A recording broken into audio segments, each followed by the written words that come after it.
Part 1, Dorothy. Chapter 1. The Room Near the Campus. April 1950. Night was coming to the town of Blue River, in the state of Iowa. It was nearly dark in the small room near the Stoddard University campus.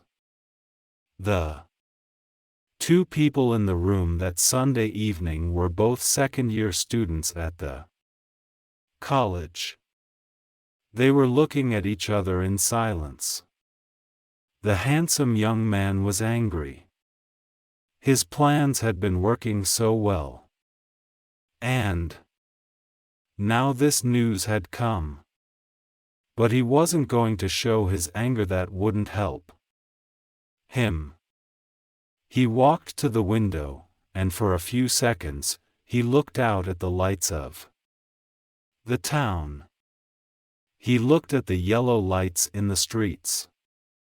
He looked at the red light on top of the municipal building, the tower which was the tallest building in Blue River, a mile or two away. Then he turned, and he smiled at the young woman sitting on the bed. "Are you sure that you're pregnant?" he asked her gently. "Are you really sure that you're going to have a baby?" "Yes, I'm sure," she replied. "The doctor told me that I'm 2 months pregnant." She started to cry. "What will we do? Can we get married soon?" "Don't cry," the young man said. "Everything will be okay." He smiled again. The young woman stopped crying and she tried to smile too.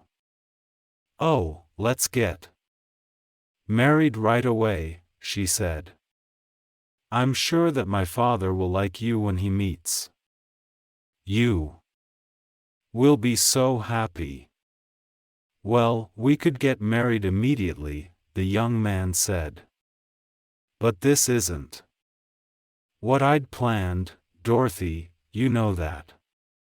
I'd planned to meet your father in New York in the summer, at the end of the college year. I wanted to ask him for permission to marry you then. I want your father to like me, Dorothy," he went on quickly. "If we're already married when I meet him, he'll guess the reason. He'll guess about your pregnancy. He won't like that, he'll be angry. He'll guess about your pregnancy. He won't like that, he'll be angry. He'll stop giving you money. We'll be poor. I'll have to leave college and get a job in a store. And you'll have to leave college to take care of the baby. We'll have to live in a trailer. How will you feel about that?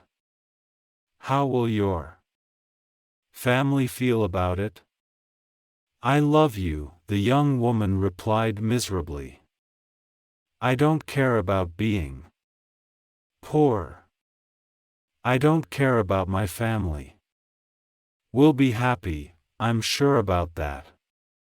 And I don't believe that my father will be angry. Anyway, we don't have any choice. I'm pregnant. We'll have to get married soon." The handsome young man walked over to Dorothy and put his arms around her. Tonight, he had to pretend to love her. The handsome young man walked over to Dorothy and put his arms around her. Tonight, he had to pretend to love her. "We do have a choice," he said. "What do you mean?" the young woman whispered nervously.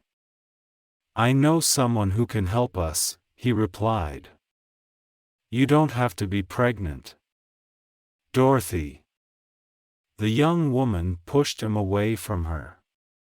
"You want me to have an abortion?" she said angrily. "No. I won't do it. And she started to cry again. Listen to me, the young man said. I do love you, Dorothy. You know that. But I don't want to destroy your life. Your family is rich. You don't know about being poor. But I know about it. You would hate it. Listen. I want to marry you next summer, with your father's permission. Then he'll go on giving you money. We'll rent a little house near the campus. It will be wonderful. But you mustn't have this baby. I won't have an abortion. Dorothy shouted. You won't need an operation, the young man replied quietly. You'll only have to take some pills. I can get them from a guy in one of my classes. His uncle owns a drugstore here in Blue River.